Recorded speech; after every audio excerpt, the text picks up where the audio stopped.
Shrimadaya Krishna Krishnaya Bhutale Shrimati Bhakti Vedanta Shrimati Namane Namaste Saraswati Deve Gauravani Pachani Nirvise Sasinivani Paschati. You don't like that, right? You want to get the harmonium?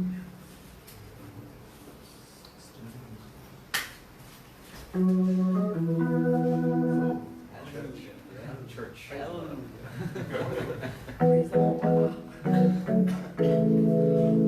It's rock and roll. India. Гармонию.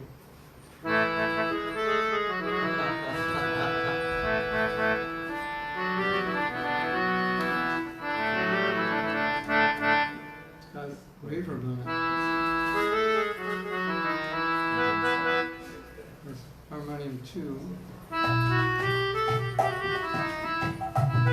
you like that? It's almost like a clarinet. Clarinet. Harmonium 3.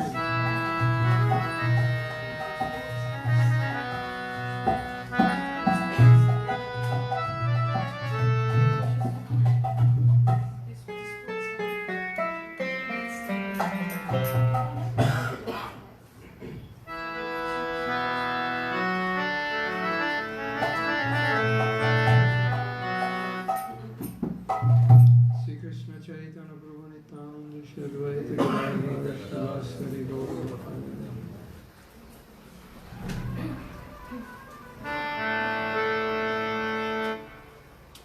Not really.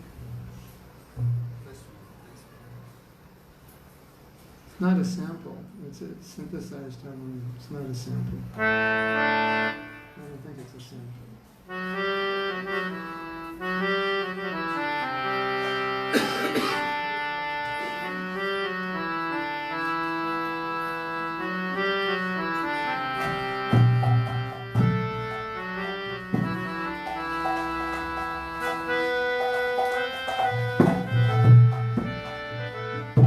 Sri Krishna Chaitanya Prabhu Nityananda Shri Advaita Gadadhara Shivasari Gaura. Sometimes something interesting happens to me. I'll meet somebody and they'll say, a long time ago you told me this. And they tell me what I told them, and I can't remember that I told them. And I think, that was good instruction. Maybe I should follow it. Or sometimes someone will have something that I said written somewhere, and I read it. And I'm reading it, and I don't even know I said it. I'm reading it, and I go, I like this. This is good. Who said that? They go, you said it. I go, oh, okay. It's like Prabhupada said, I don't write my books. So sometimes it's like that. There's a story.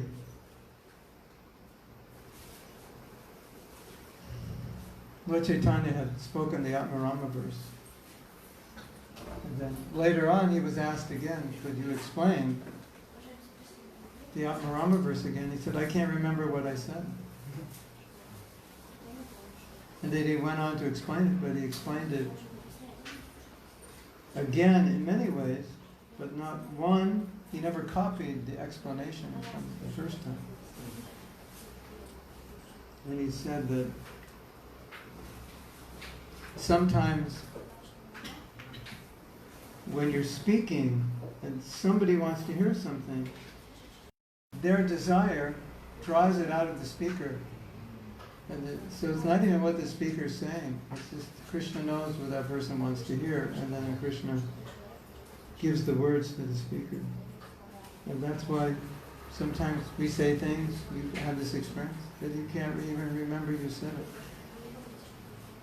I once I read an article on karma, written by his name is something Swabodha. He studied yoga and Vedas. It was a very, very good article. And he was at the Chowpatty temple. And I said, I read this article on karma called this, and it was about this and that. He said, were you the one who wrote that? And he said, maybe. He couldn't even remember. So it's like that. Sometimes you can't you wrote or what you said. So I was just reading.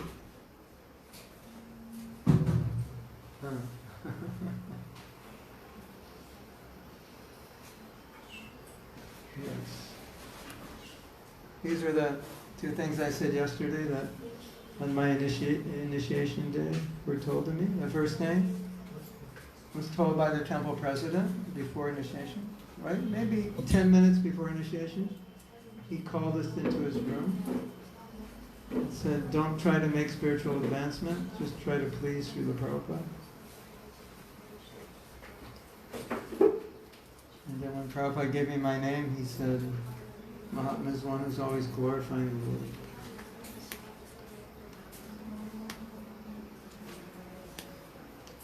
Hare Krishna.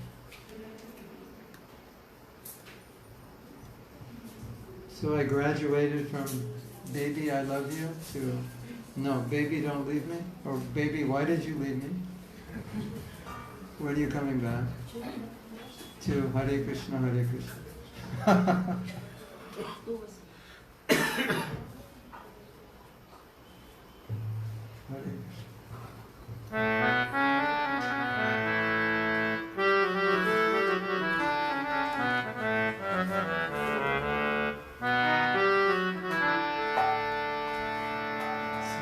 Krishna Chaitanya Prabhu Nityananda Shri Advaita Gadadhara Shivasri Shri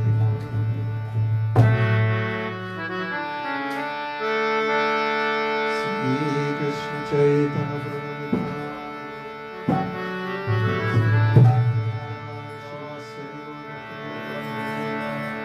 Shri Krishna Chaitanya Prabhu Nityananda Shri Advaita Gadadhara Shivasri Shri Krishna Chaitanya Prabhu Nityananda Shri Advaita Gadadhara Shivasri I think that's going to sound better with the organ. Is that okay?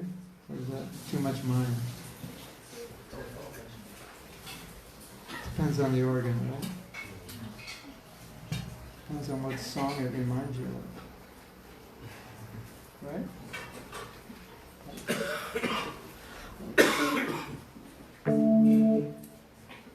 I have to get your approval. Maybe?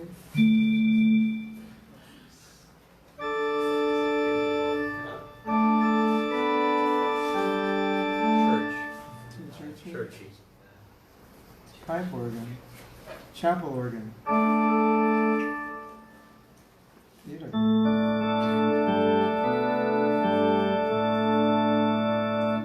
Yes, maybe? Maybe. We got a maybe. How many? Raise your hand if it's maybe.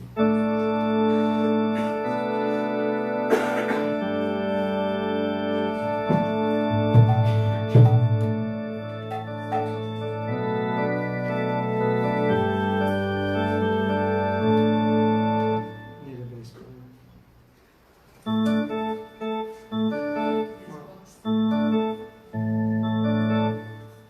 Yeah, let's try it. Hare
Everybody, one more time.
from my eyes, just like torrents of rain. And I'm feeling all vacant in the world without you, Lord. And I'm feeling all vacant in the world without you, Lord. One more time. Without you, Lord, a moment feels like a million years more. And tears are flowing from my eyes, just like torrents of rain. And I'm feeling all vacant in the world without you, Lord. I'm feeling all vacant in the world without you, Lord. And I'm feeling all vacant in the world without you, Lord. One more time. And I'm feeling all vacant in the world without you, Lord.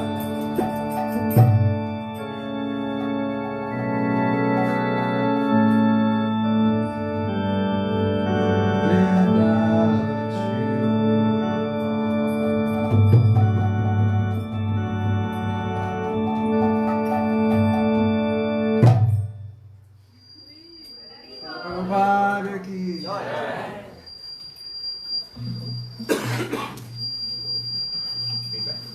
Can you turn it down? In 1970,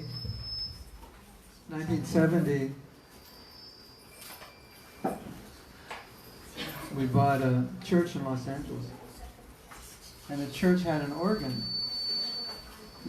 Where's that coming from? It's strange. It's not from that. It's not from the speaker here. It's somewhere else.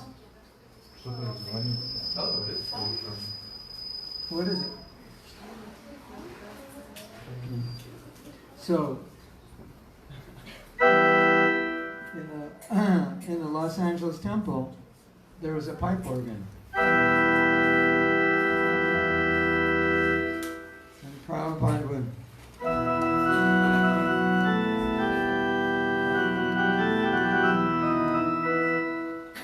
Vishnu John would play the Vishnu John song would play the organ and Prabhupada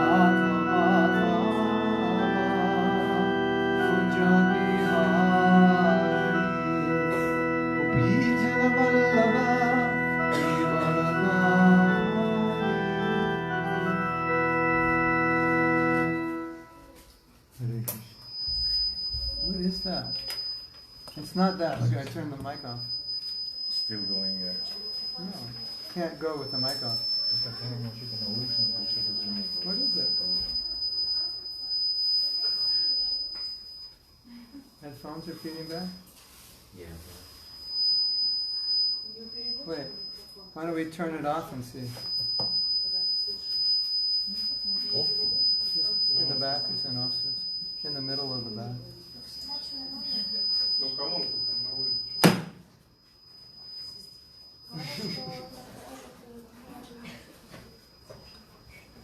Krishna. Krishna Govind. So, yes. Thank you all for coming. Maybe it's just yes. You have echo there? Maybe you have echo? Let's see if it's coming out. Is it coming out of here? It's not coming out of here. No, Может, гитар не переключить, просто как-то. это не особо. Не, я имею в виду, что просто переключить. Hare Krishna. That's the guitar input. Krishna Govinda Hare Krishna. Maybe it is off. It's on. That's a guitar input. Естественно, Он не будет работать. We don't. Anyway, it's okay.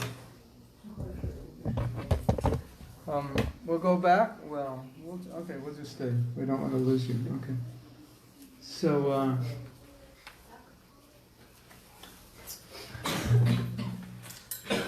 today, I guess we're celebrating what I thought we were celebrating yesterday. Today we're celebrating my 50th birthday.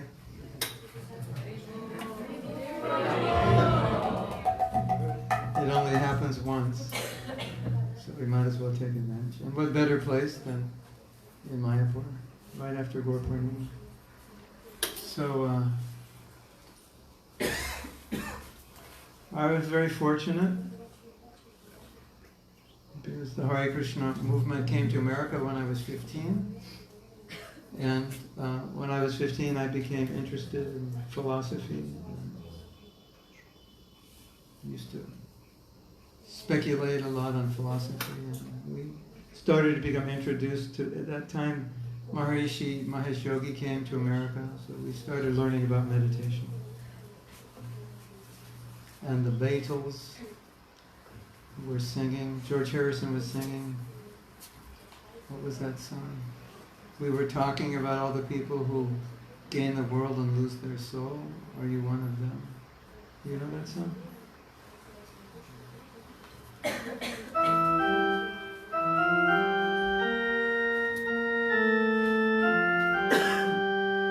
Something like that. We were talking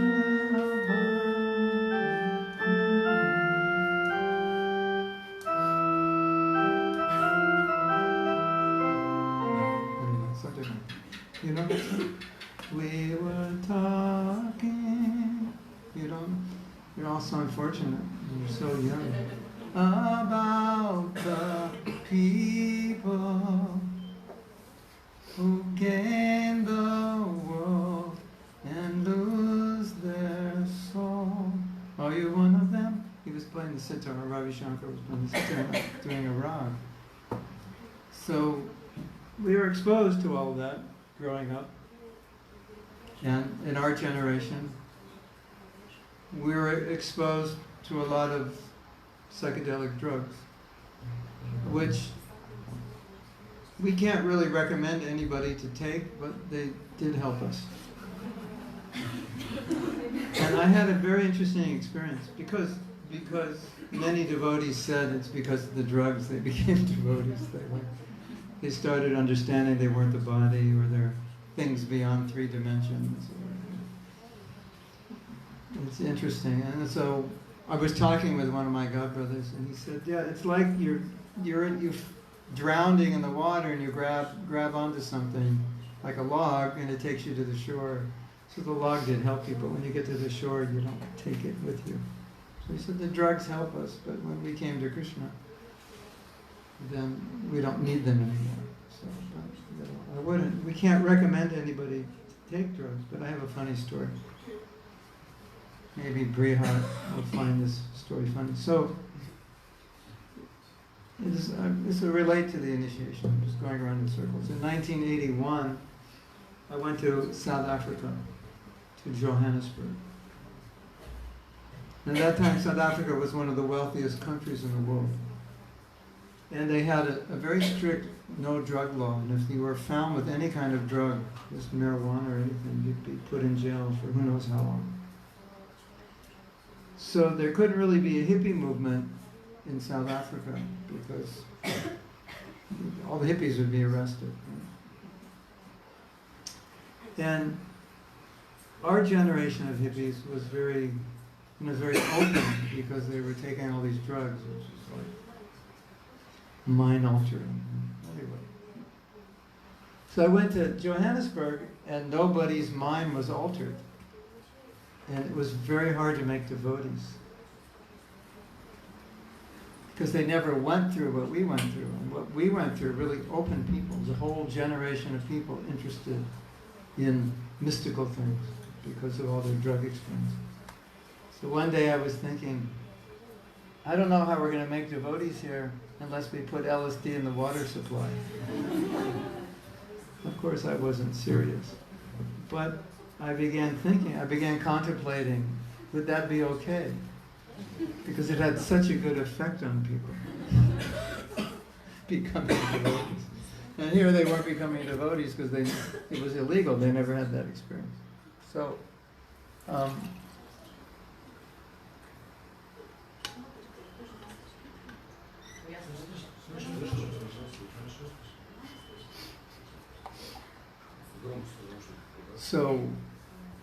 thank you.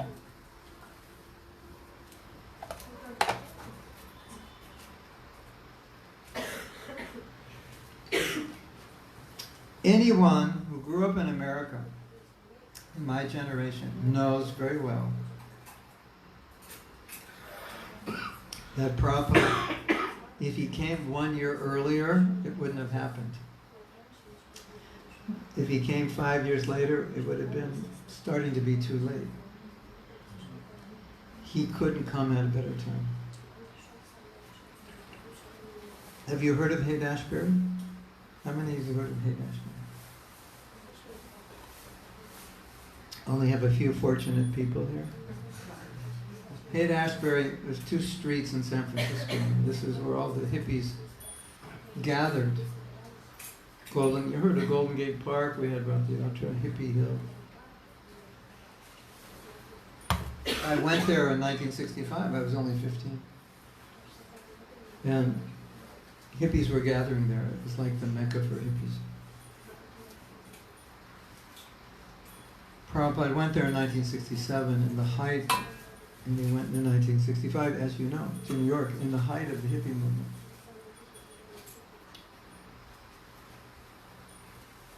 So I had an experience on drugs. It was basically feeling, I guess,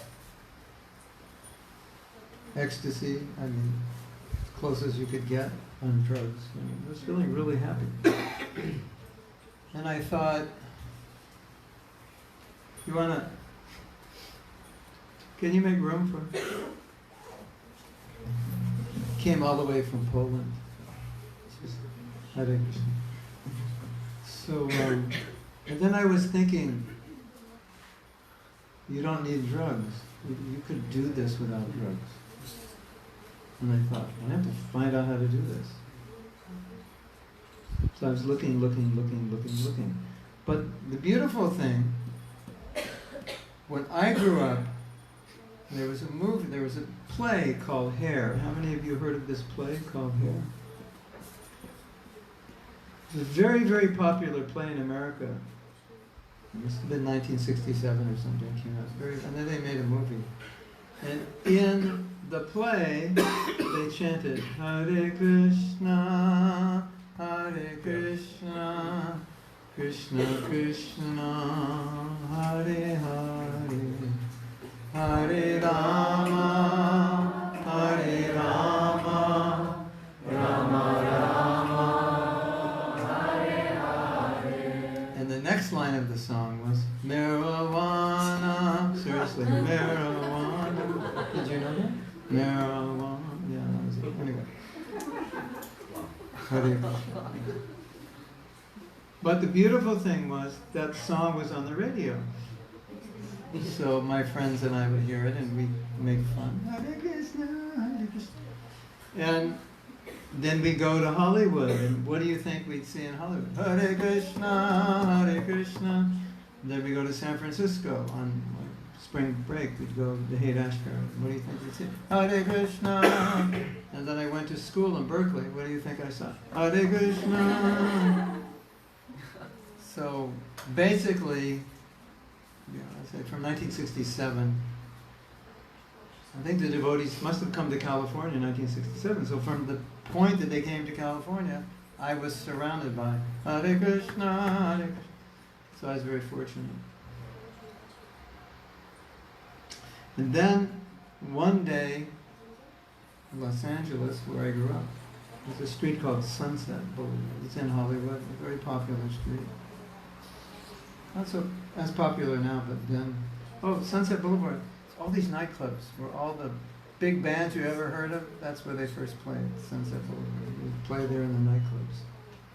So we used to go there, nightclubs, and hear all these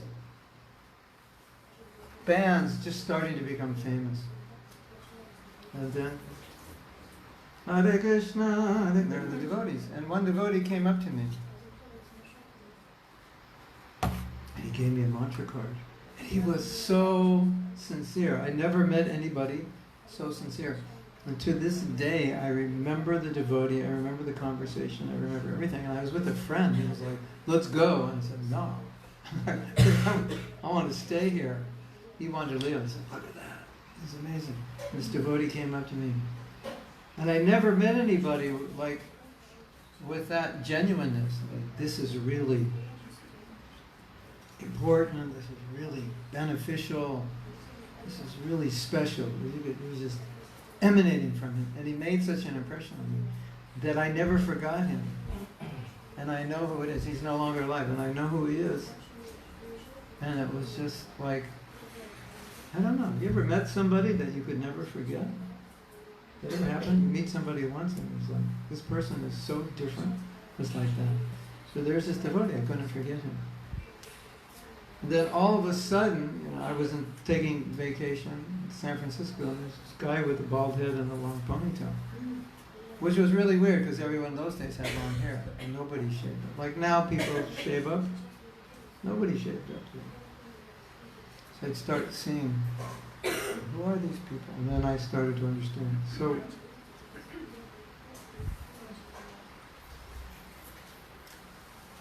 I was very fortunate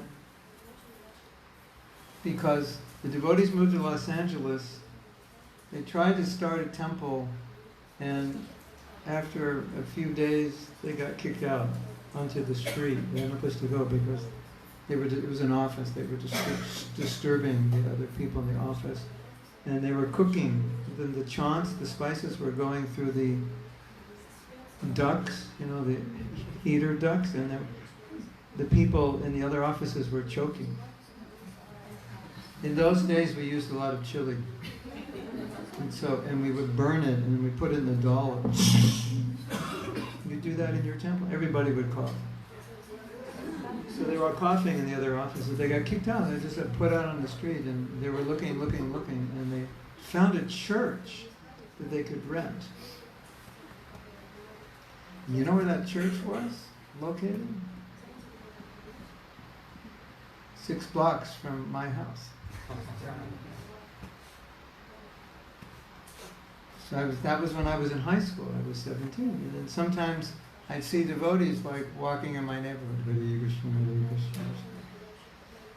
So this way I was surrounded by devotees. Fortunate.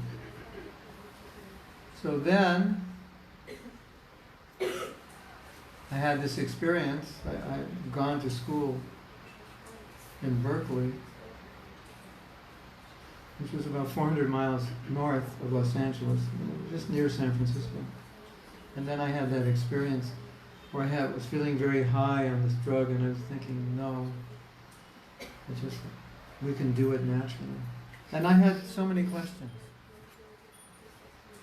So many why questions. Why? Why do you have to die? Why this? Why do anything? What's the purpose? All those questions.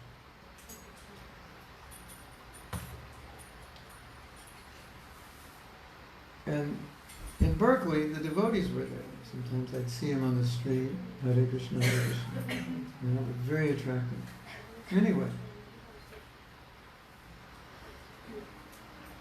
I was one day walking. There's a street. It's called Telegraph Avenue. If you ever go to Berkeley, you will go to Telegraph Avenue. It's the street that goes right to the university. And that was 1968, I think, 69. It was still, the hippie movement was, when Berkeley was sown, it was like more, Haight-Ashbury was more the dropouts. These were like the student hippies. Like they were, political activists. Not that they weren't political in San Francisco, but students. So I was walking up the street, and I walked into a bookstore. And you might think, well, that's not very interesting. But I never read books, that's why it was interesting. It's like, imagine you're walking down the street and there's a tennis shop. Tennis rackets, and tennis shoes, and tennis clothes. And you don't play tennis and you walk in the shop. That would be interesting, right? And you're walking in the shop. Why am I in the tennis shop? I don't play tennis. So at that point in my life, it's not that I didn't think, because somehow or other I wasn't interested in reading. I became very interested in reading when I became a devotee. I just read all the time. It's a complete change. But before that, I was just like, I never found anything that interested me. So I never read anything. But it was at that point when I was feeling like there must be a way to get high without drugs. It was right in the front of my mind. And I had so many questions, like, why do you have to die? It's not fair. Questions like that. And what am I supposed to do? And I had no reason to be in college because I had no idea what I wanted to do. Only reason I was there is my father was paying for it. And as long as I stayed in college, I didn't have to work. I had a car, I had an apartment, I had my guitar, 2 guitars, 2 good guitars. And my parents didn't know what I was doing, and they say, what did you study in college? I specialized in how not to go to class and get good grades. That was my specialty. I majored in that. And everybody majored in that. That was the mood then. Your friends would go and they would tell you, and then you would go and tell them. So you missed a lot of classes. You had a lot of fun. That was kind of mood. You just hang out and talk and philosophize, play music, and do other things, unmentionable things. So I'm in the bookstore. I had no idea. This is so unusual. Why would I walk in a bookstore? And I had no interest in reading books. Isn't that interesting? It was like a science fiction movie. The door of the bookstore opens and you walk in. The eerie music starts playing and you're walking around. So I'm walking around the bookstore and I'm thinking, why am I in the bookstore? I actually had no idea why I was there. But life was like that in those days. That was hippie life. You didn't plan it. You didn't plan. It was just like, what are you going to do today? I don't know. Let's go out on the street, start talking to people. They invite you to their house. Yeah. Get high, this and that. You make new friends every day. So I'm walking around the bookstore, I'm in there, so I thought, okay, might as well walk around and see what's there. And there's a book on the shelf. And the book says, take me off the shelf. I said, okay. You take the book off the shelf. The book says, you need to read me. I said, okay. Who could guess what the name of that book was? It starts with a B.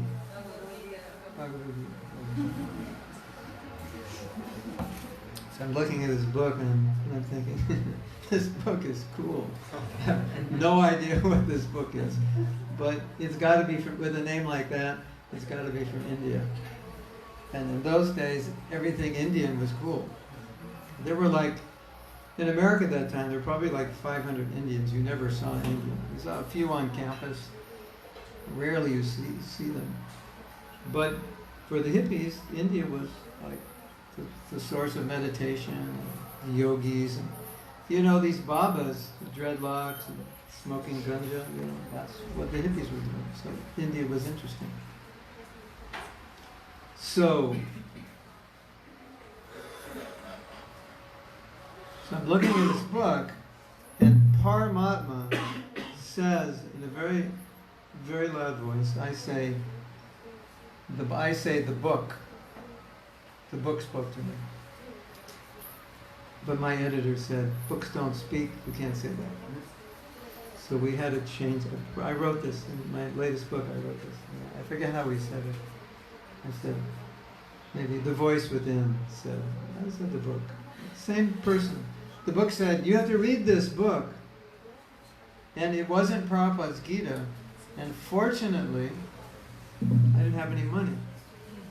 So I couldn't buy it. And then something amazing happened.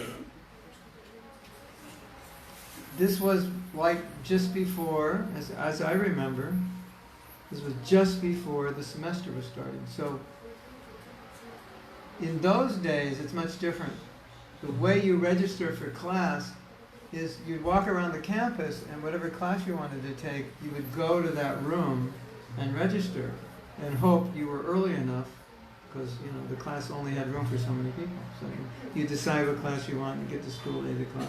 Or register psychology class, philosophy class, this class. You choose, you find out the best classes, the best professors.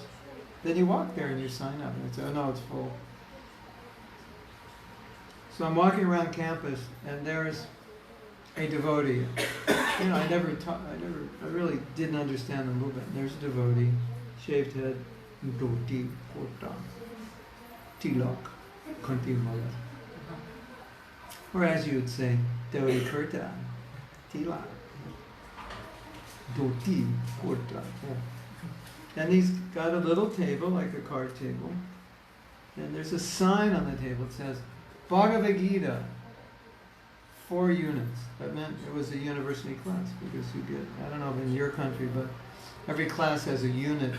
You have to take so many units. You have that in your schools? Yeah, so you have to take minimum 12 units, and 4 is the most the class has. You can take 3 classes of 4 units. So you can take 4, that's a heavy load. So it's 4 units, Bhagavad Gita. You know, it was like, I don't know, the next day, the day after. And I go, and I look at that and I said, that's the book I'm supposed to read. And I said, you know, like, what's going on here? He said, well, there's a professor I know that, well, the person sitting behind the table, his name was Howard. Do you know who Howard is? Anyone know who Howard is? Raise your hand if you know who Howard is. Howard Resnick, you know Howard Resnick? Yeah, read I know right? So Howard's there, and he says, well, I know this, Howard is a student at the university. He said, well, I know this professor, he's a philosophy professor. So I said, would you let me teach Bhagavad Gita? And the students who take this course, you give them credit for doing what they call outside study. It's like you can study something under the guidance of the professor, and then you can get a grade. So he's a philosophy professor. He's a professor, you know, it was very liberal in those days. So professors would do all kinds of things, unconventional things. So he said, okay.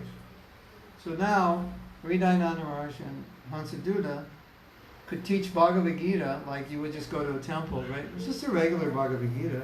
There weren't any tests, anything. It was a regular Bhagavad Gita class. But it was now considered a philosophy class, 4 units. Is that good or great? Amazing. Yeah. Amazing. All right. It gets better, though. It gets better. I think you were asking, or someone was asking, how do you stay in devotional service? When you hear my story, it's like, you'll say, yeah, I understand. With a story like that, you can't leave. Okay, so turns out I'm living in a house with 1, 2, 3, 4 or 5 people. We're all from Los Angeles. Howard's from Los Angeles. We're all from the same neighborhood. We all went to the same high school. Everyone in the house is Howard's friend. They all know him. They all went to school with him. And they all followed him in becoming a devotee. Right? But the most special thing is there's one person in this house who is really interested in Krishna consciousness. So I'm just starting to go. I'm just starting to hear. Everything they say, I'm just, wow, wow. This is it. Everything they say, yes, yes, I knew that, I knew that. I didn't know it, but it's like, yeah, it has to be true. Just immediately it was like, yeah. But I didn't know that much, and they didn't know that much either. But whatever they knew, it just made total sense to me. So there's one person. If you ever meet Hridaya Maharaj, you mention this person. His name's Paul Rodriguez. And say, Mahatma Prabhu was talking about Paul Rodriguez. He said, you remember Paul Rodriguez? I say, yeah, of course. So this Paul Rodriguez, he was interested in Krishna consciousness. And the devotees were on Telegraph Avenue every day. They'd go out there and they'd chant all day, and then a few devotees would distribute magazines. They'd read Anandamaharaj, Bhakti Howard. Well, we weren't Bhaktis then. We were just, Howard was out there. And Paul was interested. So every week or so, he would meet Howard and they'd have this long conversation. Because in those days in Sankirtan, you meet someone, you just talk to them. As long as they wanted to talk, you talk. It wasn't like, here's a magazine and you run away. In those days, we just talked. We were trying to make devotees. So if we met somebody interested, we just talk, bring them back to the temple. Just stay with them.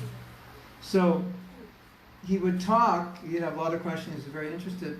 Then he'd come back to the house and he would tell everybody in the house about his conversation. So there I am, starting to become a devotee, and he actually lived next to me. We had 5 bedrooms, he lived next to me. And there is someone in the house preaching Krishna consciousness to everyone in the house. Krishna knew I was handicapped. He was really okay, we're going to make this easy for you. You're going to get credit for the class. I'm going to tell you to read Bhagavad Gita, then there's a Bhagavad Gita class, and I'm going to put someone in your house who's interested in Krishna consciousness. I never realized everything that Krishna did to me till I wrote this down. And as I was writing this down 10 years ago, it's just I didn't realize Krishna just said, okay, this is we say in English, a no-brainer. You just laid everything out. So it was required twice a week to go to the class. So twice a week I went. It was an hour and a half, and we'd hear Bhagavad Gita. And then I started going on Sunday. But they did kirtan every day, all day, on campus. Every day, all day. From 10 o'clock till 6 o'clock. On the college campus, I went to right at the place where you enter campus, where I'd have to go because I lived on that side of campus, and they were there. And if they ever saw me, even if I was busy, you know what they did? They'd come and grab me and go, come. So I'm on campus, and every day I'm doing Harinam Sankirtan, whether I want to or not. I can't, because I have to walk by them to go home. Come. So I was becoming very close to them. They have background music for the story, just like that every day. So I'm going to the required class, and I'm chanting every day. And then semester's over, and I think, okay, this is December. I should become a devotee. You go back home at Christmas time, see your family and friends. So I went back. Went to the temple. Completely ecstatic. Brought my friends to the temple. 2 friends. I can't explain what it was like. But as soon as they started doing kirtan, it was like the demigods descended. It was so ecstatic. From this story, you'll understand how ecstatic it was. So that night we went to the temple. That was the biggest temple in America. It was just so inspiring. So the next morning I called my friend and I said, do you want to go back? I'm going to the temple in the morning. Do you want to go? He says, no way, I'm not going. I said, why? What happened? You didn't like it? He goes, no, I like it. I go, why don't you want to go? He said, because if I go back, I'll never leave. So you could understand the atmosphere. He knows nothing about Krishna consciousness. He goes to the temple for maybe 2 hours, hour and a half. Here's a lecture and a kirtan. He's like, if I go back, I'll never leave. And he was very unfortunate because when I went back to the temple the next morning,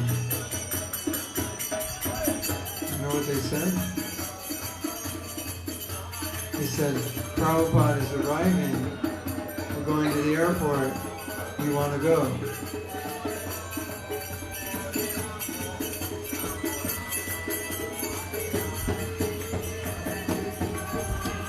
So I said, no, I'm going to go home and watch the movies. No, I said, yes, of course. So I had no idea Prabhupada was there. It was like, the news, I don't know, they just didn't know. Could you imagine not knowing where Prabhupada is and where he's coming? Hare Krishna.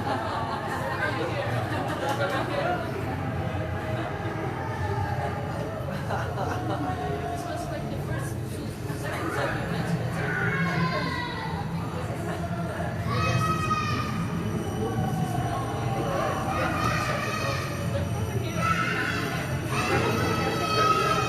Hare Krishna.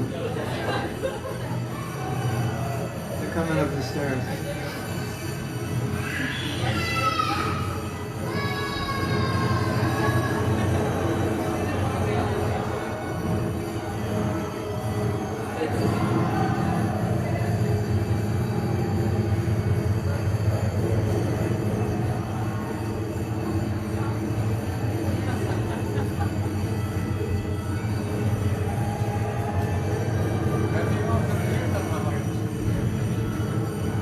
Hare Krishna.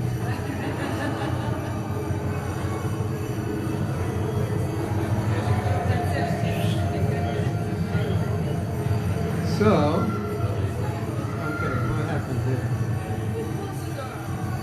You can close the door.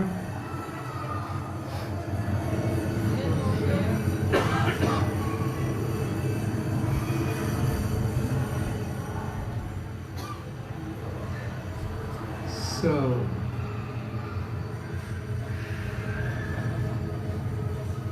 yeah, so, I mean, look what happened. This was, when I got the Gita, it was October, sometime, first, second week of October. So November, this is 2 months later, I get to meet Prabhupada. And it was such an emotional experience. At that point, I was not chanting 16 rounds a day. I had become vegetarian, and I had stopped taking drugs on some days. Not all days, which was pretty good. Especially when you're on Christmas vacation. I mean, I wasn't a big drug user, but, you know, I was meeting my friends, and I was telling them about Krishna consciousness, but that's what they do. So, but the point is that even though I wasn't chanting 16 rounds, and I wasn't yet following all I was following 3 principles, or 2.5 maybe, I can't remember. So when I saw Prabhupada, it was so powerful. I just started crying, and it was like.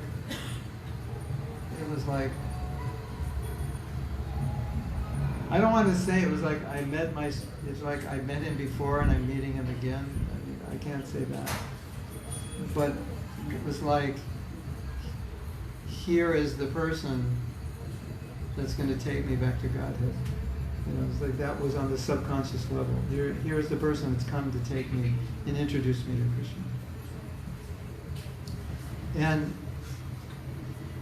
in Prabhupada's presence, you would get these realizations. Even you weren't really a devotee yet, completely, and you'd get realizations like, here is the person bringing me out of the material world. I didn't understand that much.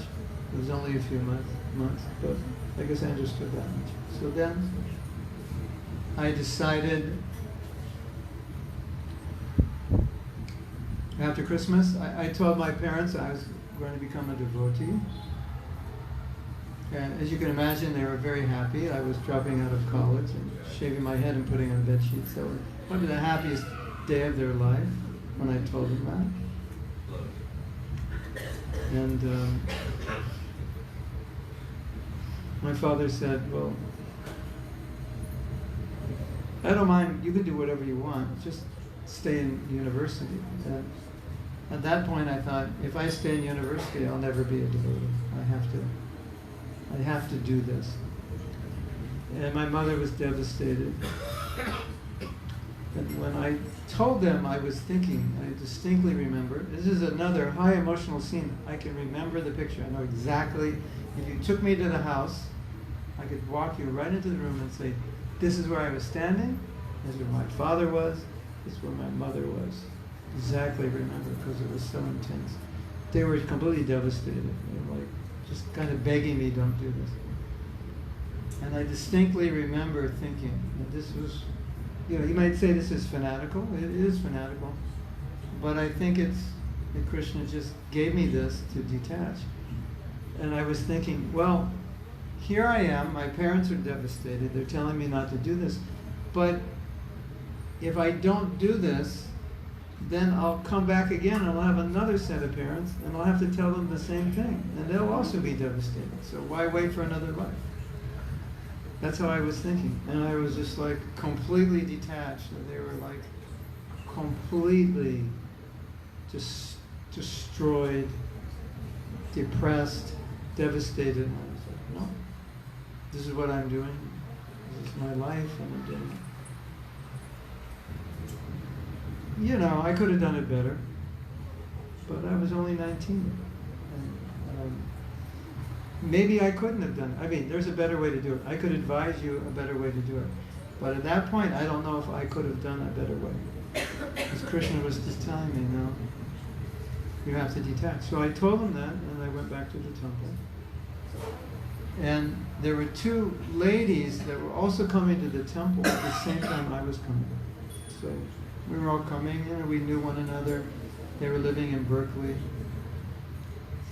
And in a sense, you could say Hridayananda Maharaj was the one who made me a devotee, but the thing that pushed me over was I was going back, so I was living in Berkeley, and I was like, okay, I'm going to become a devotee, but I knew once I become a devotee, no illicit sex, no intoxication, no this 16 rounds, I knew that life was over. So I was like kind of walking in cold water, getting a little wet, and I was like, oh, I'll do it tomorrow. And then tomorrow would come. I'll do it the day after. Then one day I went to the temple, and they both had joined. I said, well, if they joined, then I have to join. So it was by the power of them joining. So I joined the next day. And so then every day we went out in Harinam, like I said yesterday, day before.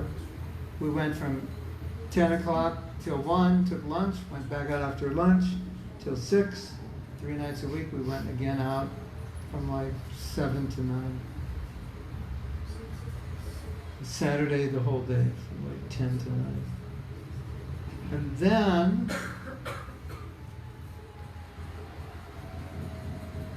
as I mentioned, this was like sometime around middle of January or third week of January, I joined the temple, moved in the temple.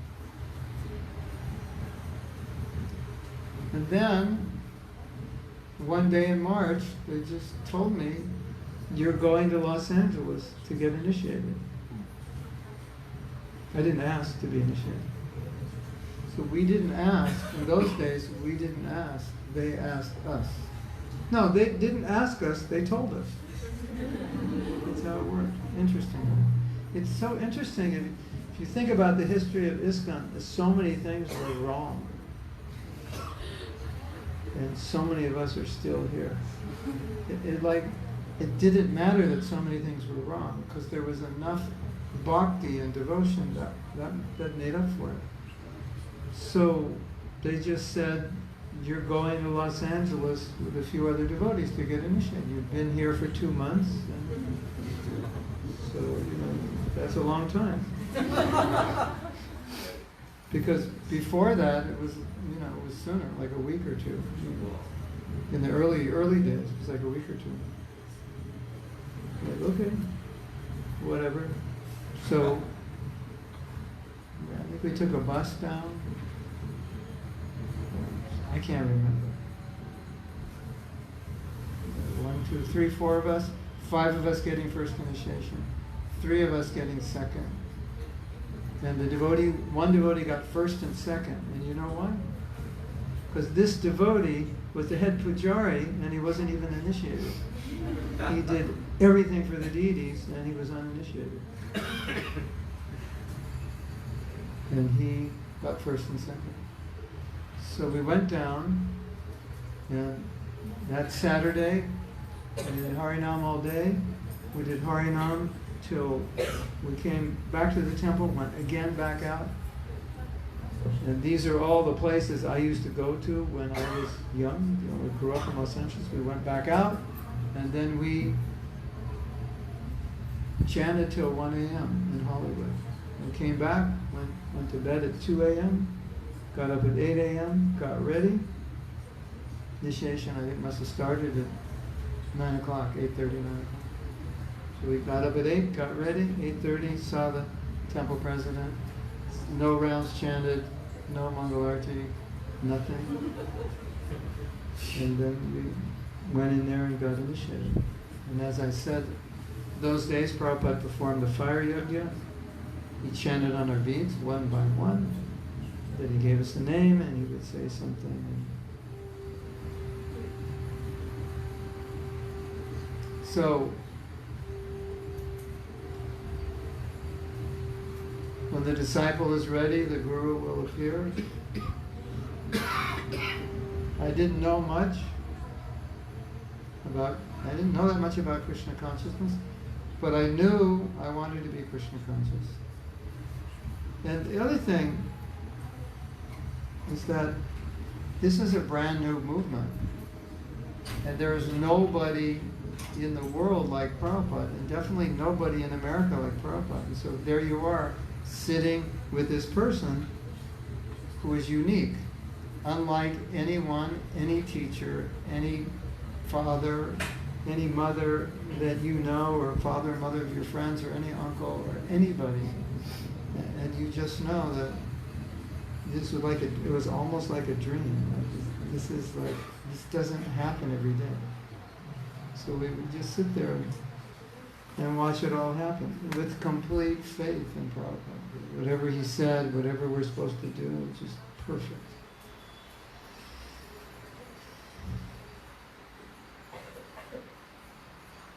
And a lot of times when things are difficult, I like to go back to that day and remember that day, because I made promises on that day, right?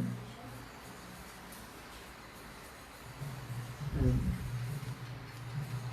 you can't, it's not a good idea to break your promise to a pure devotee, is it? It's not a good idea.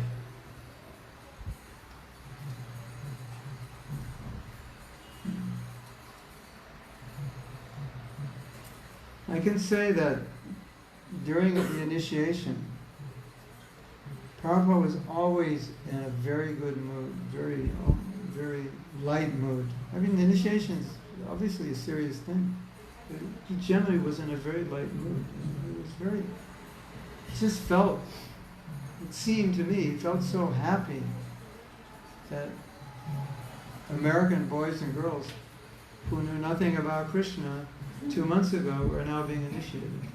It just made him so happy. Because Prabhupada always wanted us to be happy, and he could see that when we became devotees, we become happy, and that made him so happy. And he knew the life we were living didn't work. And we was just like, oh, this is so much better. And it would make him so happy to see that we were taking up Krishna consciousness.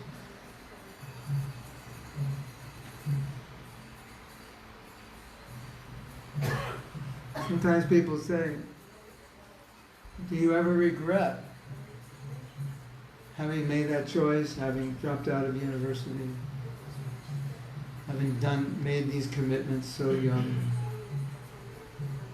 moving in an ashram, sleeping on the floor? And we only slept 5 hours, generally. Just getting sick all the time because not getting enough sleep, taking cold showers, sleeping 5 hours. I got sick every 3 weeks for 20 years, except in the summer. In the winter, for the first 20 years, I got sick. I'd get sick, I'd recover, and then 3 weeks I'd get sick again. Until the weather warmed up. Because I wasn't sleeping enough. and they're taking these cold showers. And I got arrested at least 5 times for distributing books. Spent many, many nights living in a van, many other nights sleeping on the floor of a hotel, sharing it with a bunch of brahmacharis and cockroaches. Going out, I was in Canada, going out on Sankirtan, 20 below zero. People say, do you regret it? Okay, you could have, your parents sent you to university, you could have, did so many things. Today you'd be well situated, maybe even well known, have a prestigious position. Do you ever regret it? No, never, ever. I mean, just think. We were going to places no one had ever gone, no devotee had ever gone before. We were going to cities and towns no devotee had ever gone before. How exciting is that? You go and you do Harinam. They'd never seen a devotee before. You give them a magazine. It was their first time they contacted Krishna consciousness. You go, you'd open a temple in a city. There'd never been a temple before.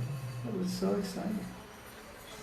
And people were coming, just like ourselves, feeling the same way. I'm burned out, I know I can be happy without drugs, I have so many questions, no answers. It was like just carbon copies of ourselves. And then writing a letter to Prabhupada saying, Prabhupada, we did this, I'm so pleased, please continue in this way. I shower my blessings upon you. How could you ever regret that, no matter how difficult it was? How could you regret that? And it was difficult. Sometimes it was really difficult. I mean, really, really difficult. I mean, really, really, really, really, really hard. And you ask any brahmachari who was traveling in those vans, getting out of the van in the morning and going to a car wash. You have car washes in your country? Shh. Get out, put the money in the car wash, take a shower. At 4 a.m. Next. After sleeping on the floor of a van. And then 12 hours on the street. Talking to people who don't really want to be talked to about Krishna. You ever regret doing that? No. Greatest fortune. To do that for Prabhupada. Just so Prabhupada would say, I'm pleased. That was it. That's all we wanted. And he said, I'm pleased. That was it. We were happy. All the austerity was worth it.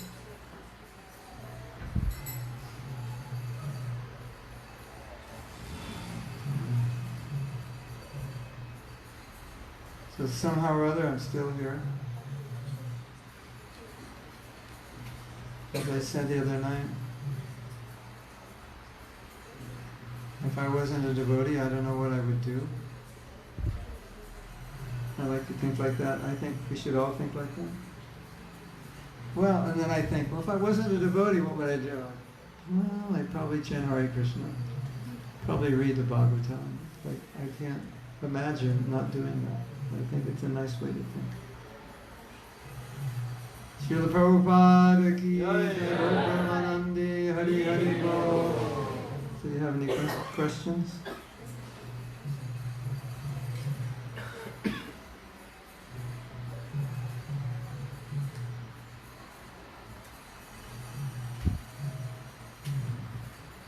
Does anybody know when Mahatma's coming back to Alaska? Mahatma doesn't even know.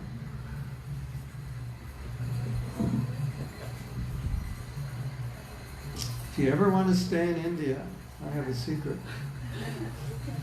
Yeah, you can't, your visa's not good. Ask a devotee to file a court case against you.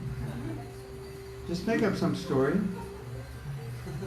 Find out if they can cancel the court case later. But as long as there's a court case, you can't leave India. Make a court case that Nita, I'll make a court case against Annabelle that she stole money from me. And then we'll say, but the witnesses are, they've gone to Panama and they're not coming back for a year. So we can't get the witnesses to come. Or I don't know where the witnesses are, they left. I have to try to find them. Until he can get the witnesses, they won't let her out of the country. She doesn't even need a visa. That's what happened to me. They won't let me out of the country because I'm in a court case. So the visa doesn't matter. So if you ever want to... And then I told this story to a devotee, and he said, one man's wife, a foreign devotee, had a case against him. I don't know what it was. She filed a case against him, and then she left the country and never came back. And so because she never came back, the case can't end. And he's 20 years later, he's still in India. They won't let him leave. I thought, wow, you want to stay in India, that's the secret. Your visa's not good, but just get in a court case. Have someone, because in India you're guilty until proven innocent. But they can put to the prison. They can put to the prison. Yeah, but you need some money to give the police to keep you out of prison. But sometimes you're just a witness. They'll keep you in as a witness until the case is solved. Yes, okay. Those devotees who were initiated with you in your soul. Yeah. Well, one of them I don't know, but the other, one of them, he's alive and well on Facebook. Seems to be a Krishna conscious. The other one I haven't heard, but the last I saw he was a devotee. The first one, she's a woman, I lost touch with her long. And the other one, the last I saw, she was a devotee. But that was like 20 years ago I saw her. One of the devotees who's Brahmanically initiated at that same initiation, he's in Alachua. There was one more, I don't know who it was.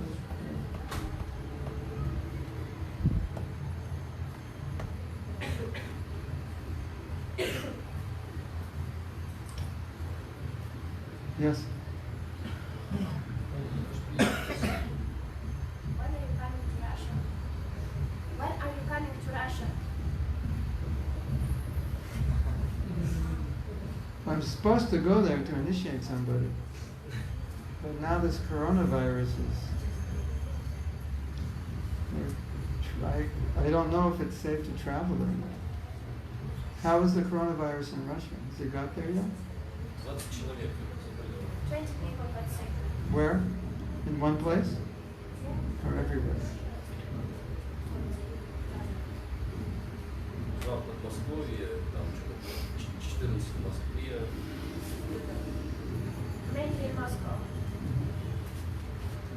Because the problem is if it starts to shove in one place, they just don't want to do programs where people come together. So they have to fly and get on airplanes and all this. I just heard something kind of scary. Not scary for all of you, but some doctor said if you're under 40, it's hardly going to affect you. And if you're over 40, it's going to affect you. That's kind of concerning. So I'm not sure. I was planning to go in the summer or by September. So this devotee came to get initiated, but then I couldn't get into India. I postponed my trip, so I said I'll come to Russia. I don't know. I have to see. I have to also talk to some other devotees and see. But otherwise, I'll come. If they let me, if the devotees let me.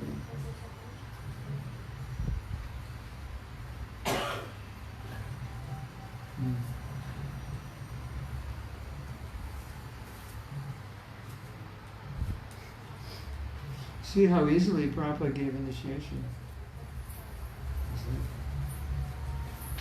Encourage everyone, do it, give you a chance. And he did the big ceremony, so we would take it seriously.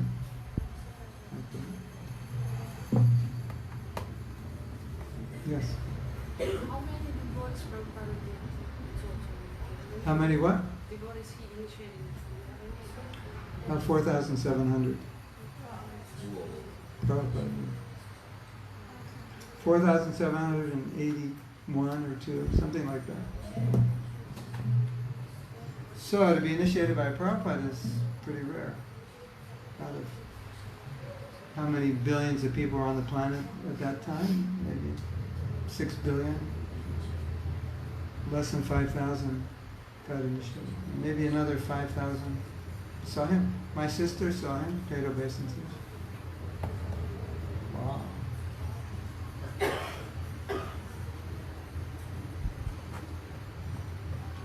she become devotee? She almost thought she was leaving her body, and then she started chant japa every day. And we gave her a spiritual name. But when she got better, whenever things get difficult, she chants japa.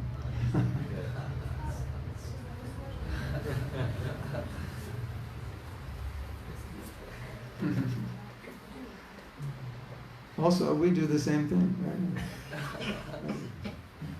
Anything else? Yes. Do you have any difficulties in your spiritual life? Every day.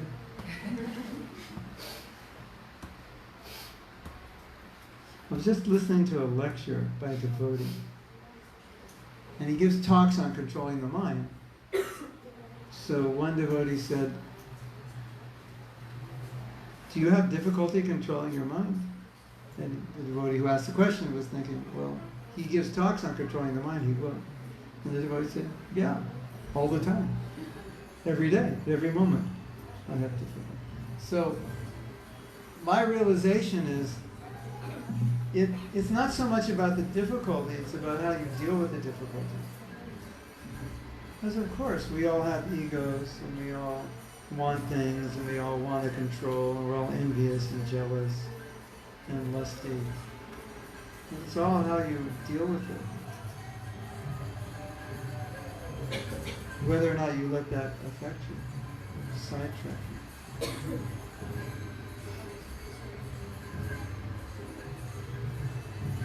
I was thinking today, it's not,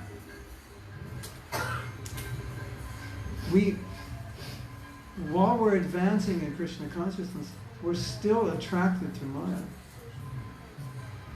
So we would like to be detached, and we do become detached as we advance.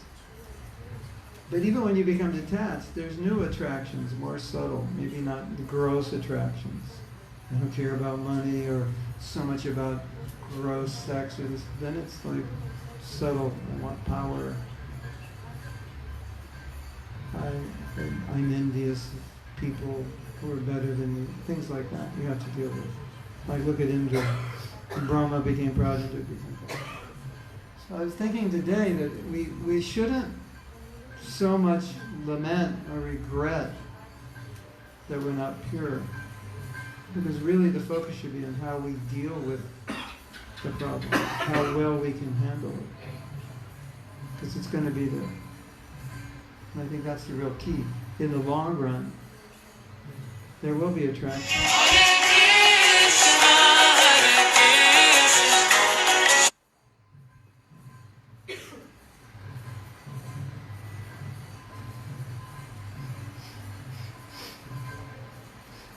Sometimes there are going to be big tests.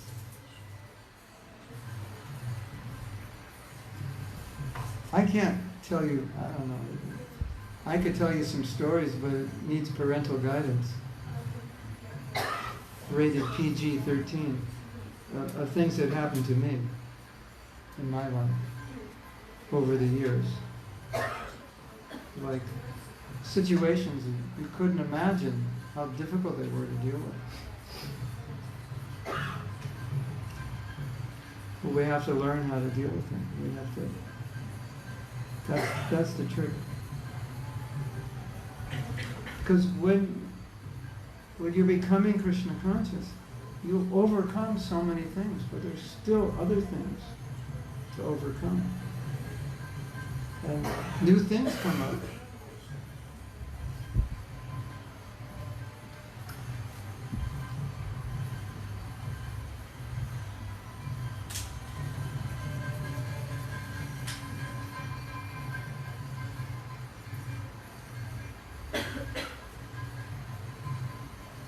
So yeah, so don't think that those who are advanced are necessarily more detached. But I would say they're more determined and they're more careful. So you're careful every day, good sadhana, don't offend devotees, hear sufficiently, chant sufficiently, have some service that inspires you, you'll be okay. Just be determined. In this life, I'm going to become Krishna conscious. There's nothing else to do. Then you'll be okay. If you think, well, let's see how it goes, and if it gets difficult, then or if I lose faith, or I'll do something else, then you're going to have trouble. And even though you have trouble, if you're determined, you really won't have trouble, because your determination will help you overcome whatever it is.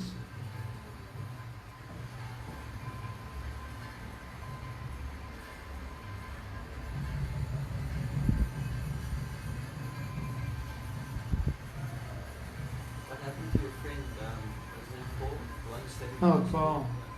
I once went to the temple with Paul Rodriguez. We went there during the week. It's kind of, during the week it's intimate. There's no program. You're just around with talking to the devotees. It's like you're becoming one of them.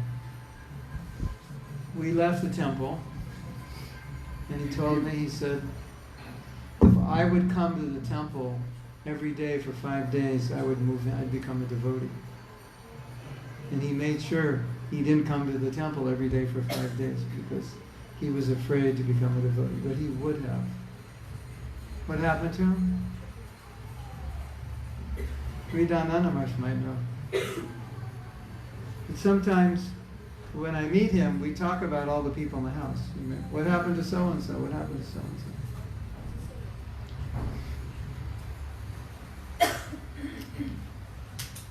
It's really rare that someone becomes a devotee. How many of you are friends? Raise your hand if you have any close friends or any friends that became devotees. Yes, it's like 20%. It's rare. Most of us don't have close friends that became devotees, even any friends.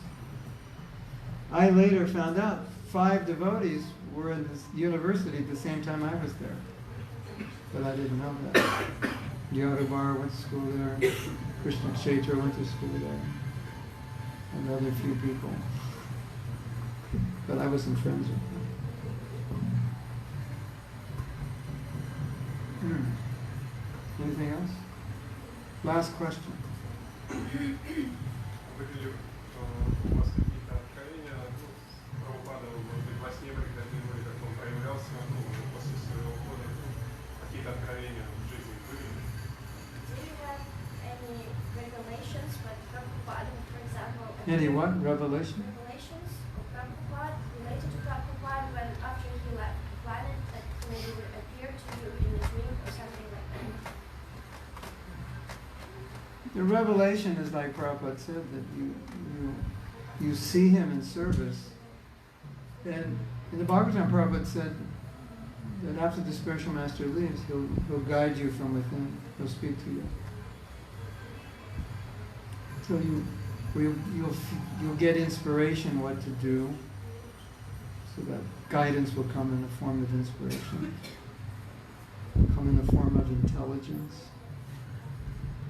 Comes in the form of protection also.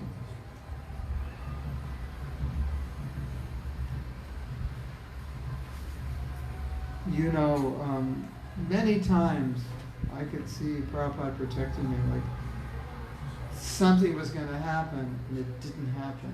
And I could see if it were to happen, it wouldn't have been good for me. Prabhupada protected me. It was supposed to happen, supposed to go somewhere or get some position, and I didn't. And in retrospect, I realized if I got that position or done that service, it would have been extremely difficult.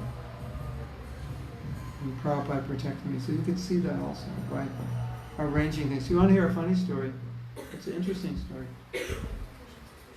In 1981, there were some situations going on in our movement that were very difficult, and I was very discouraged, and I wanted to leave America, and I wanted to go to a country where nobody would bother me, where like the GBC never went. They like went once in a year, because where I was, the GBC was like always there, and it was doing things that were really disturbing me. And one of my dear friends had gone to South Africa, so I hit this point of frustration, and I wrote him a letter that I want to go to South Africa. And then I got a phone call, and he said, "We've made all the arrangements for you to come to South Africa." And I said, "Did you get my letter?" He said, "What letter?" He had made arrangements on his own because he wanted me to go. He had made arrangements with the GBC on the West Coast, the GBC in South Africa, and everything was arranged, the ticket was arranged. He didn't even get my letter. I was like, okay. Someone else arranged it, not me. So that, sometimes I would have service, and I would realize that this is what Prabhupada wanted me to do. I didn't arrange it, it just happened. So you could see that, both when he was present and after. And then I did some service in Mauritius, and after the service hit a pinnacle, it was like I did what I was supposed to do. It's just like, okay, now you can go. And everything was arranged for me to go. And even I wanted to come back, they said, no, you don't have to come back. I was like, okay, that's what Prabhupada wanted you to do at that point, and you did it, and you finished. So if you put your life in Krishna's hands, you'll have more of those experiences. Just directing you and making arrangements like that. Does that happen to anyone else? You think you're going somewhere and your best friend says, "Here, you want to go to India? Here's a ticket." That ever happened? Something like that. Last question you had? No? Yes. Would you give us some tips for a good health? Some tips for health? Yeah, never stop dancing. Never stop dancing, drink a lot of water, don't eat white flour, don't eat sugar. And in some countries, don't eat wheat, because the wheat is genetically modified and very unhealthy. And when you burp, stop eating. When you're eating a meal and you burp, that means you've had enough. You'll be so much healthier, believe me. Because that's all you can digest. And everything beyond that, you can't digest it. I know that's disappointing to hear. But believe me, if you stop eating, 20 minutes later you will not be hungry, even though you could eat more, and you'll be very healthy. Now, if you can afford organic food, that's better. You can grow your own food, that's better. I don't know. My philosophy is, I go to doctors, they say, "Are you allergic to anything?" I say, "Yes, I'm allergic to doctors." I tell the doctors that I don't like doctors. People say, how can you be healthy? I say, do whatever you can so you don't have to visit doctors. Sometimes, of course, we know they're good doctors, but as far as possible, live your life and don't be stressed out. If you're stressed out, change your environment, because I know a devotee who ate really, really well, did yoga every day. She got cancer because she was stressed. not by her work, but by decisions she made in her life that she knew were wrong, and she had to live with them, and that actually probably caused the cancer. Like the shame, the guilt. So you want to live a life as far as possible. It doesn't have this intense form of stress.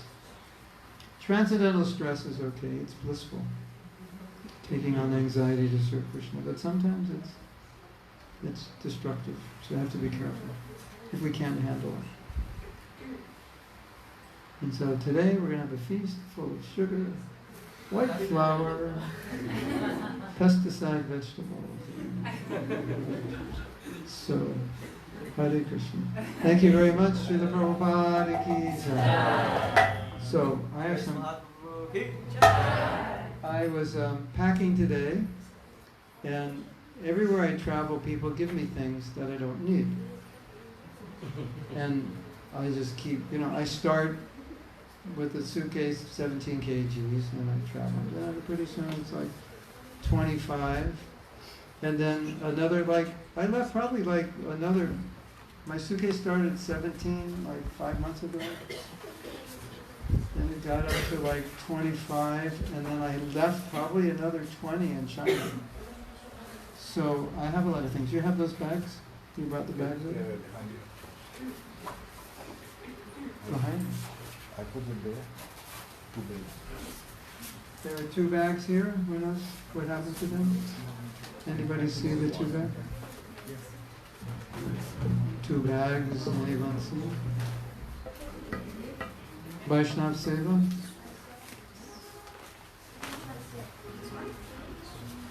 That's, both bags are in here? Okay. The second one. Another bag? So, I bought some presents. Some of the presents I bought are in English, so I can't give them to those who don't speak English. But a lot of devotees have been doing lots of service, and I wanted to give some presents to all of you. I mean, I don't have presents for everybody. I actually might. I don't know if you like all the presents. I have to go through them a little bit. Where's Vaishnav Seva? First, Vaishnav Seva. Where are you? Vaishnav Seva has given us his house every night. And Vaishnav Seva has every night provided fruit, dates, nuts, and sweet balls. For we've been doing this program since when? Who? Oh, not Vaishnav Seva Krishna Balaram. Hare Krishna. Krishna Balaram has been giving money to Vaishnav Seva, so Vaishnav Seva could spend his money. So I want to give. This is not. None of these presents are new. Anyway, when it's winter time, you can wear this sweater. I hope it's big enough for you. It's too big for me. It's actually an expensive sweater from England. I think you'll like it. I think it'll be big enough. Thank you.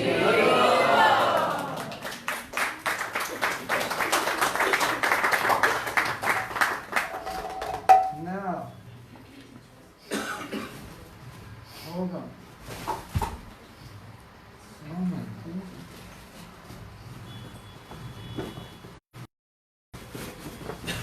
Okay, wait a minute.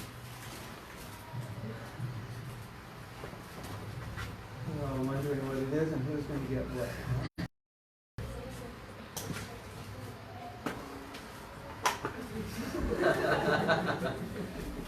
Some big presents, some little presents.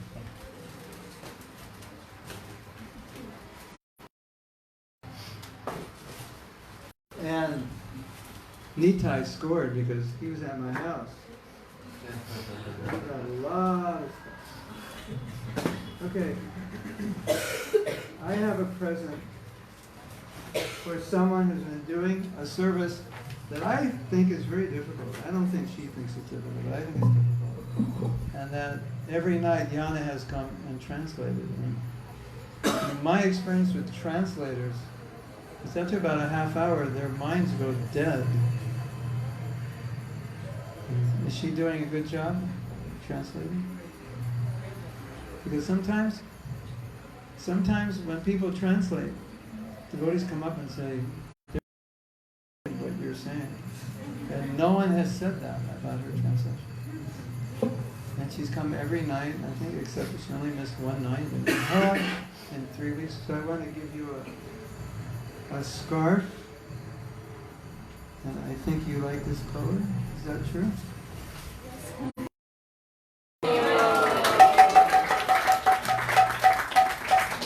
Store. Maybe it's cashmere, I don't know. It's now.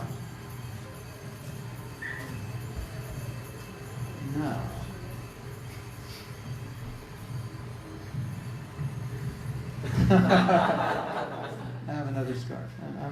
I'm going to give it to someone who, anytime I call him and I need help, no matter what it is, he comes over and says, yes, I will help you. And I'm not good with technology, and he's good with technology. If I just look at a computer, the software starts having bugs in it. It's just, I'm not good like that. But he always helps me. And now he's doing a lot of service for me and editing my videos. And I have many, many videos to edit. And you get the blue scarf. You like blue? As I said, I don't know what it's made from. All I know is this store is expensive. It's very warm. What do you think it's made from? Is it synthetic or wool? Or... Thank you, Suzuki.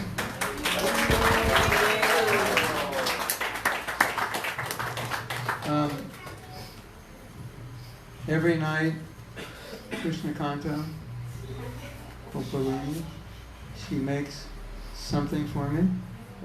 I have now a stack of her artwork, and she puts money in it. So I want to offer her something. This is what was given to us when we went to the inauguration of the Pujari room. They gave her these. So this is in commemoration of the Pujari.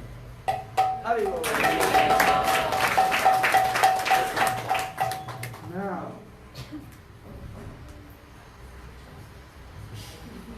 I have something for someone who lives in cold weather.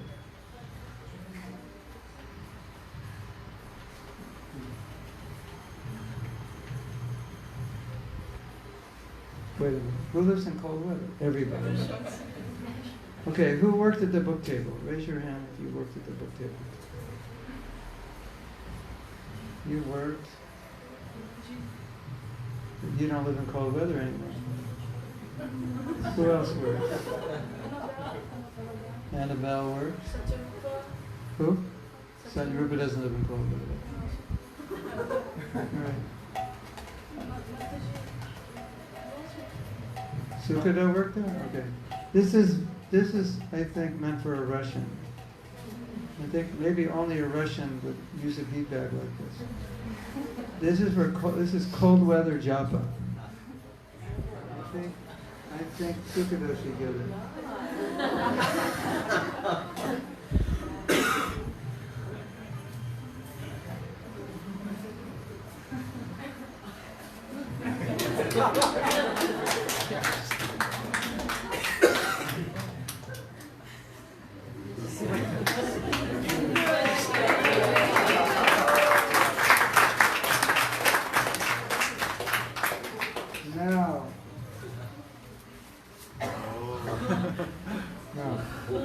This big bead bag was given to me by Gandharvika, so I have to give it to her, because I destroyed it. I chant very intense japa, as you can see. So who can give this to Gandharvika? I'm just going to see her when she comes back. And we have another bead bag.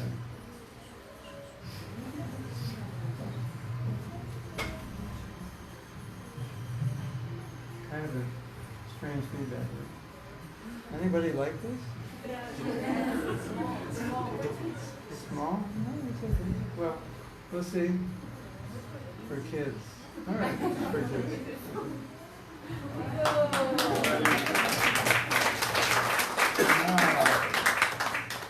Now, who else?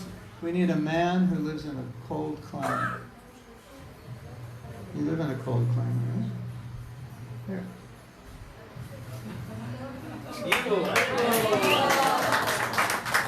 This is for a man, not a woman. You're a man? Who else? What other man lives in a cold climate?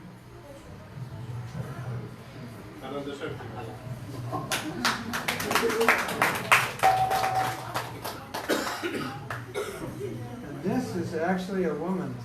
It was given to me, but it's actually a woman's, right? Is that true? Yes, no? I'll put it on, you tell me. I think it's a woman. Yes. Because it says L.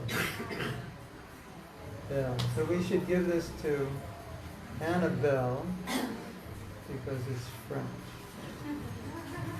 And if you don't want to wear it in public, you can wear it at home. You don't think it looks good. And now it's sock time.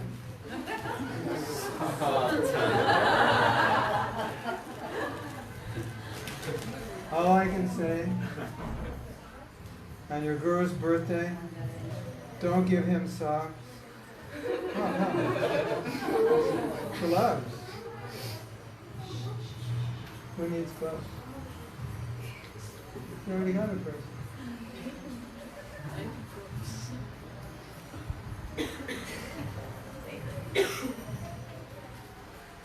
Who needs, oh, these are long socks. And they're very small. They're not going to wear them. Anybody want to?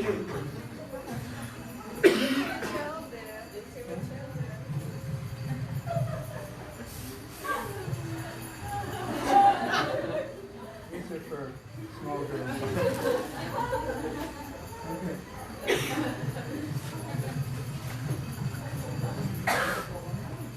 Who lives in a really, really cold place? I was in, we went to a place called Harbin in China. It was 25 below zero, and it was near Russia.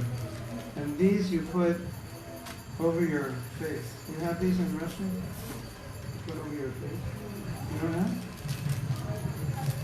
Okay.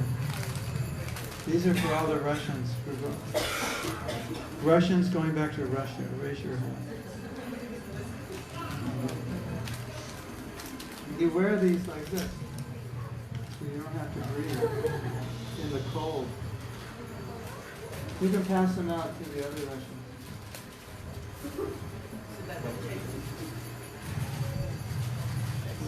Okay. Does anyone have a DVD player on their computer? Yeah? You already got it, person.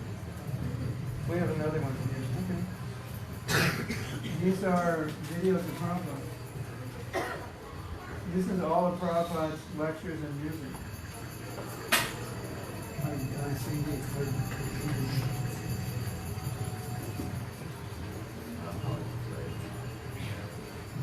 Do we have any artists here?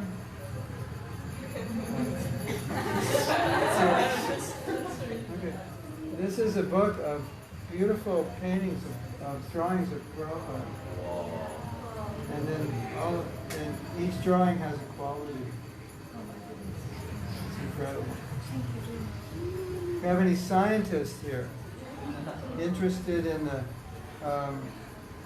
scientific, the various Vedas that have scientific knowledge about the universe and everything? I don't have any scientists. I thought all Russians are scientists. Yeah. this is interesting. Thank you. Who likes to chant? Who likes to chant Hare Krishna?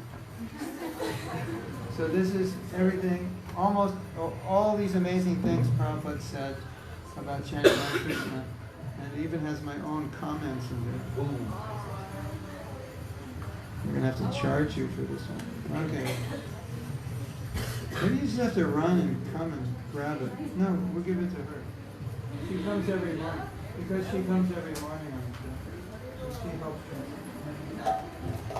This is another book on science. Any other scientists? I like it. Don't worry, you'll all get something. I have something, I think, for everyone. I don't know if you'll like it. But you'll get it. This is a book called Crying for Krishna, which is poems. No, yeah, it's beautiful, beautiful, emotional prayers written by a wonderful devotee. You read English?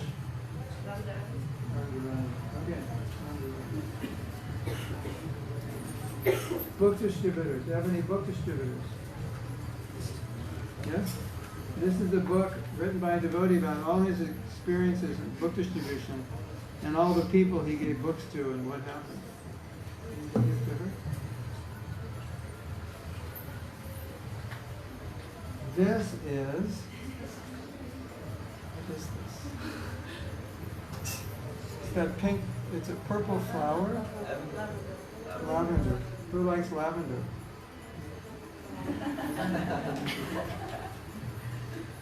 This is Chinese medicine.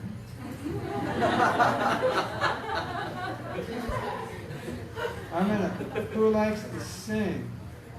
This is for your throat. Healthy throat.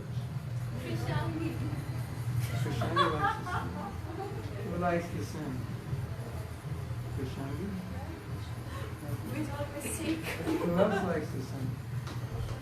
Who likes China? Oh yeah. You're going to sing like a Gandharva.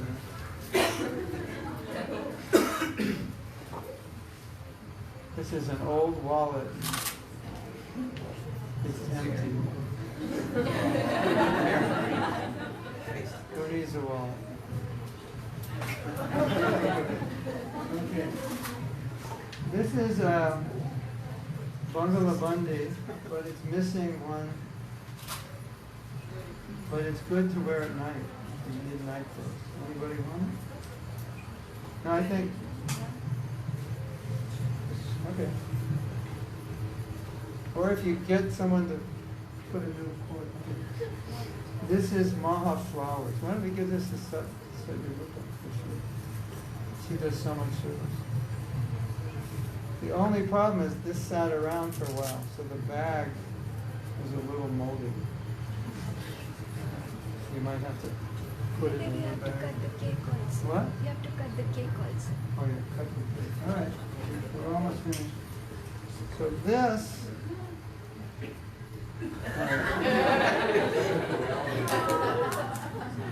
This is sesame and honey. You like sesame and honey?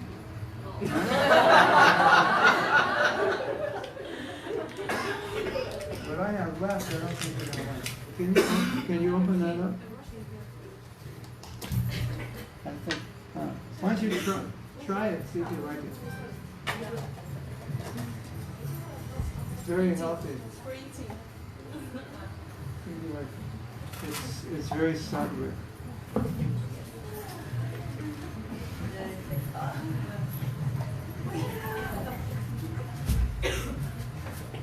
There's more.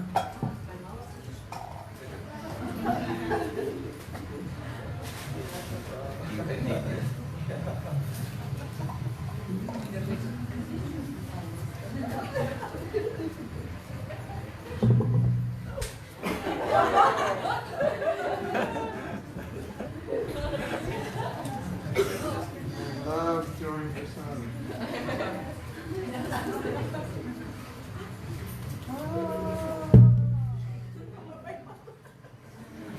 Having fun. I should say goodbye.